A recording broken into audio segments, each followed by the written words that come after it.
யூகேல வேலை தேடிட்டு இருக்கேன், பட் என் சிவி ஷார்ட் லிஸ்டே ஆக மாட்டேதுன்னா, நான் ஒரு சின்ன ஹேக் சொல்றேன். இது யூஸ்ஃபுல்லா இருக்கும். இது எனக்கு நிறைய வாட்டி ஒர்க் அவுட் ஆயிருக்கு. உங்களுக்கு ஒர்க் அவுட் ஆக சான்சஸ் இருக்கு. ஸோ நீங்கள் லிங்க்டின்லயோ இல்லை ஏதோ ஒரு பிளாட்ஃபார்மில் வந்து ஜாப் தேடுறீங்க அப்படின்னா, அந்த ஜாப் டிஸ்கிரிப்ஷனில் உங்களுக்கு லக் இருந்தால் அந்த ஜாப் ஹைரிங் மேனேஜரோட இமெயில் அட்ரஸ் இருக்கலாம். அப்படி இல்லையா, அந்த ஹைரிங் மேனேஜரோட லிங்க்டின் அட்ரஸ் இருந்தது அப்படின்னா, அவங்களுக்கு ஒரு இமெயிலோ இல்லை மெசேஜோ தட்டி விடுங்க. இந்த மாதிரி என் பேர் இது, நான் இந்த படிச்சுட்டு இருக்கேன், இல்லை நான் வந்து ஒர்க் பண்ணிட்டு இருக்கேன், எனக்கு போஸ்ட் பண்ண வேலை பிடிச்சிருக்கு, ஸோ இந்த வேலைக்கு எனக்கு என்னென்ன எக்ஸ்பீரியன்ஸ் இருக்குன்னு சொல்லிட்டு ஒரு ப்ரீஃபான ஒரு இமெயில்.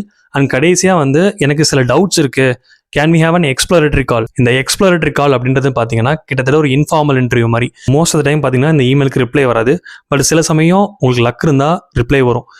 உங்களுக்கு அப்படி எக்ஸ்ப்ளோரேட்டரி கால் அந்த ஹைரிங் மேனேஜரோட ஃபிக்ஸ் பண்ணாங்க அப்படின்னா, time to Impress the hiring manager. அந்த ஹைரிங் மேனேஜர் கிட்ட திஸ் இஸ் அ சான்ஸ், நீங்கள் நிறைய கேள்வி கேட்கலாம். இந்த மாதிரி இந்த ஜாப்ல வந்து எனக்கு இந்த ஸ்கில்ஸ் இருக்கு, இதெல்லாம் நீங்கள் அக்செப்ட் பண்ணுவீங்களா, இந்த ஸ்கில்ஸ் என்கிட்ட இல்லை, இதுக்கு நான் எப்படி வந்து இந்த ரோலுக்கு வந்து நான் அடாப்ட் பண்ணுறது, இந்த ஸ்கில்ஸ் நான் எப்படி வந்து அப்ளை பண்ணுறது, இந்த மாதிரி நிறைய கேள்வி கேட்கலாம். இந்த எக்ஸ்ப்ளோரேட்டரி கால் உங்களுக்கு நிறைய ஆப்பர்ச்சுனிட்டி கொடுக்கும். முக்கியமான விஷயம் பார்த்தீங்கன்னா, இந்த ரோல் உங்களுக்கு செட் ஆகுமா ஆகாதா. ரெண்டாவது விஷயம், நாளைக்கு நீங்கள் இன்டர்வியூக்கு ஷார்ட் லிஸ்ட் ஆகிட்டீங்க அப்படின்னா, இந்த எக்ஸ்ப்ளோரேட்டரி காலில் கேட்குற இன்ஃபர்மேஷன் உங்கள் இன்டர்வியூ ப்ரிப்பேர் பண்ணுறதுக்கு ரொம்ப ரொம்ப யூஸ்ஃபுல்லாக இருக்கும். அண்ட் ரொம்ப முக்கியமான விஷயம், இந்த எக்ஸ்ப்ளோரேட்டரி கால் முடிஞ்சதுக்கப்புறம் ஒரு இமெயில் வந்து ஹைரிங் மேனேஜருக்கு அனுப்பிச்சிருங்க.